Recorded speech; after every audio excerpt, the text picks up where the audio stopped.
Ever find yourself like totally stuck between sticking to what you believe and like adapting to something new? You know, like when you've always thought something was true, but then bam, new info comes along that just flips everything upside down. Oh, yeah, totally. It's like that moment when you realize the world is way more complicated than you thought. Exactly. Yeah.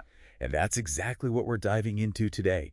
Get ready for a trip back in time to pre-revolutionary Russia. Time travel and philosophy. Sounds intense. It is. We're going to explore a philosophical battle that's like surprisingly relevant to that whole adapting versus sticking to your guns thing. Okay, you've got my attention. Who are these philosophical fighters? Well, on one side, we've got the big guy himself, Vladimir Lenin. Whoa. Okay, the Lenin. This is serious stuff. Oh, yeah, big time. And on the other side, we've got this brilliant guy you might not have heard of, Alexander Bogdanov. Bogdanov. Rings a bell, but I need a refresher. Yeah, he's not as famous as Lenin, but trust me, he was a major player in the whole revolutionary scene. Anyway, it's 1909. The 1905 revolution failed, everyone's kind of bummed, and the Bolsheviks are trying to figure out what to do next. So like a post-game analysis, but with the fate of Russia hanging in the balance. Exactly. And here's where the philosophy comes in. Both Lenin and Bogdanov were all about the revolution, right? But they had totally different visions for how to make it happen. Ah, so this wasn't just like a friendly disagreement over tea and biscuits. There were real stakes involved. You got it.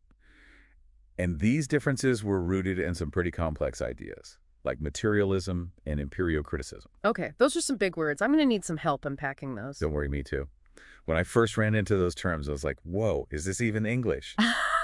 But don't sweat it. You don't need a PhD to follow along. That's a relief. So where do we even begin with all this? Well, to understand where Bogdanov was coming from, we've got to start with this guy named Ernst Mach and his idea of empiriocriticism. Imagine knowledge like a giant Lego structure. Okay. Okay, I'm picturing it. A massive Lego castle of knowledge. Perfect. So for Mach, each Lego brick is like one of our sensory experiences, what we see, hear, touch, all that stuff. And he was basically saying that these sensory experiences are the foundation for like all knowledge. So instead of relying on abstract ideas or grand theories, Mach thought we should base our understanding of the world on what we directly experience. Exactly. He was super skeptical of anyone claiming to know absolute truth. You know, stuff that went beyond what we could actually experience. So no mind reading or predicting the future allowed. Not in Mach's world. And this is where Bogdanov comes in. He took Mach's ideas and applied them to Marxism, which is where things get super interesting. Ooh, Marxist Legos, now we're talking. But how did Bogdanov's version of Marxism differ from Lenin's? Was Lenin just like sticking to the classic Lego instructions? That's a great way to put it. Lenin was all about what he saw as the core principles of Marxism. For him, the material world, things like economics and class struggle, those were the driving forces of history. He was all about a super scientific approach to revolution, based on what he saw as the, objective truths of Marxist theory. So Lenin was like, follow the instructions, comrades. We have a plan. Exactly. Whereas Bogdanov was more like, hey, let's experiment a bit, see what works, maybe try building something new with these Legos. He embraced this idea that knowledge is always evolving based on our experiences. So while Lenin was all about holding firm to those established principles, Bogdanov was more about adapting and evolving based on what was happening around him. Exactly. And get this little philosophical disagreement had huge implications for how they saw the future of the revolution. Lenin was worried that Bogdanov's emphasis on experience and being adaptable would, weaken the Revolutionary Party. He thought they needed to be unified with a strong ideology, Yeah, I can see how that would create some tension. So this wasn't just a friendly debate over abstract ideas. There were real political consequences at stake. Absolutely. In fact, Lenin saw Bogdanov's ideas as a straight-up challenge to his authority and a threat to the revolution itself. He even wrote this whole takedown of Bogdanov's views called Materialism and Empiriocriticism. Wow, sounds like someone got a bad book review. So how did Bogdanov react to this very public philosophical smackdown? Did he back down, or did he fire back with his own vision? Bogdanov, he wasn't one to back down from a good fight, especially an intellectual one. Instead of throwing in the towel, he used this whole clash with Lenin as a chance to really lay out his own vision, for what a post-revolutionary society could actually look like. Yeah. And let me tell you, it was a lot different than Lenin's kind of rigid top-down model. Okay, so less like following the instructions and more like free building with the Legos. Color me intrigued. What did Bogdanov have in mind? Think less about seizing power and more about transforming culture? Like, really empowering people to shape their own destinies. He envisioned this society that was always changing, a culture that was like vibrant and dynamic, and a system of government that was truly, genuinely democratic and participatory. Whoa, that's pretty radical for the early 1900s. Yeah. Was he talking like communes and free love I and all mean, of that? well, maybe not exactly free love, but he was definitely way ahead of his time. It wasn't just talk either. Bogdanov was super into putting his ideas into practice. Like, for example, he had this concept of proletarian culture, which was all about workers developing their own forms of art, literature, education, everything. Like a whole separate culture from the bourgeois world. Whoa, so for him, it wasn't just about economics or politics. It was about like a total cultural revolution, right? Right on. A new way of thinking, a new way of relating to knowledge and experience. And that's where his empiriocritical approach, remember that, it all ties back in. He thought that constant experimentation, learning, adapting, that was all crucial for building a truly thriving socialist society. Man, sounds like Bogdanov was a total rock star. But if he was so brilliant, why don't we hear more about him? Lenin became like a household name. Right. Yeah, that's the funny thing about history. It's full of twists and turns. Yeah. Even though Lenin's Bolsheviks ended up winning the whole revolution game, Bogdanov's ideas got kind of pushed to the side during the Soviet era. Remember, Lenin saw his idea as a threat to the party's unity, to his vision. So it wasn't just a political victory for Lenin, it was a philosophical one, too. Sadly, yeah. And especially with Stalin coming into power later, anything that didn't fit the official party line was basically wiped out. Bogdanov's ideas were considered dangerous, even heretical. It's like a reminder that revolutions can sometimes turn on their own creators, the very people who helped spark them. That's kind of a bummer. But hey, even if his name faded, maybe his ideas lived on, right? That's the cool thing. Bogdanov might not be a superstar name, but his ideas are still super relevant, especially today. Think about all the conversations we have now about adapting, being flexible, lifelong learning. That was Bogdanov's jam over a century ago. Whoa, mind blown. So are we all, like, low-key Bogdanovites without even knowing it? Well, maybe not everyone, but yeah, you see his fingerprints in a lot of contemporary movements and ideas. Think critical pedagogy, social activism, even the maker movement.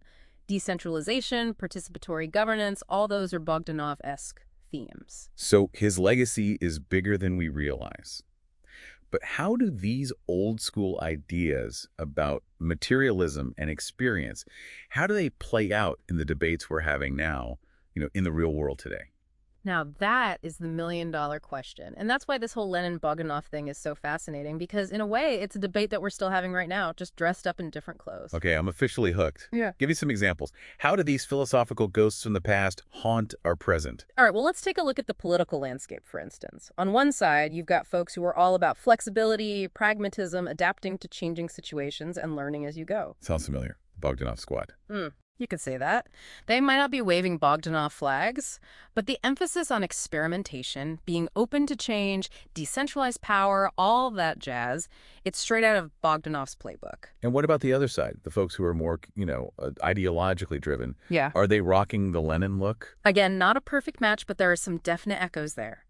Think about those who cling to absolute truths no matter what. It could be religious dogma, a specific political ideology, or even an economic theory. Change. Nope, not for them. They see straying from their principles as, like, the ultimate betrayal. So this old battle between flexibility and rigidity, between embracing change and clinging to certainty, it's still going strong in our world. Totally. And it's not just politics. We see this tension everywhere. Education, technology, social values, even in our own personal beliefs and identities. Whoa, crazy how a debate from like 100 years ago is still so relevant to our lives now. It's a reminder that ideas, they have staying power long after the people who came up with them are gone. Right.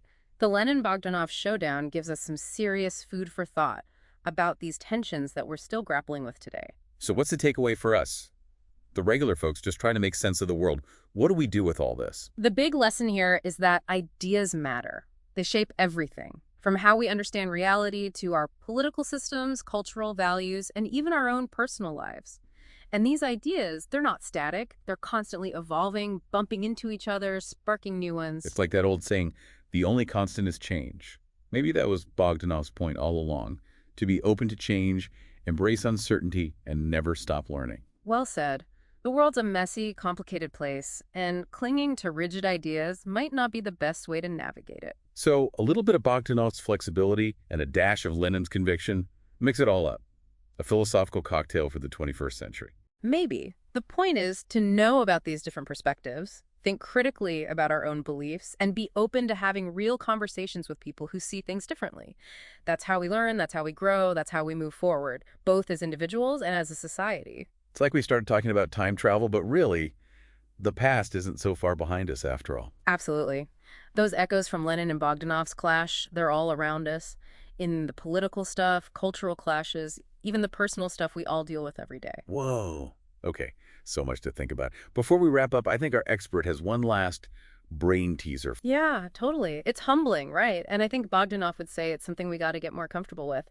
He thought real progress, whether it's science or politics or culture, needs us to question everything, be open to new info and always be ready to tweak how we see the world. So not ditching our beliefs completely, but holding them, I don't know, a little looser, leaving room to grow and change. Exactly. It's about that balance between being totally convinced and being humble enough to say, maybe I don't have it all figured out. Makes me think about how we argue these days.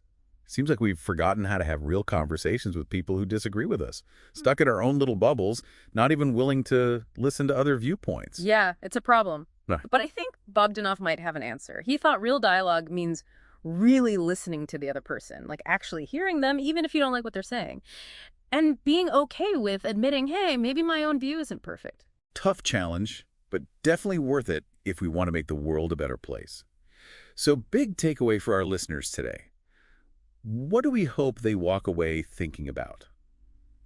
The big thing is ideas matter. They shape everything. How we see the world, our politics, our culture, even our own lives. And these ideas, they don't just sit there. They're always changing, bumping into each other, making new ones. Like they say, the only constant is change. Maybe that was Bogdanov's message all along. Be open to change. Roll with the uncertainty. Never stop learning and growing. Love it. The world's a wild ride, and clinging to rigid ideas, that's not always going to work. So a bit of Bogdanov's flexibility, a sprinkle of Lenin's conviction, mix it up.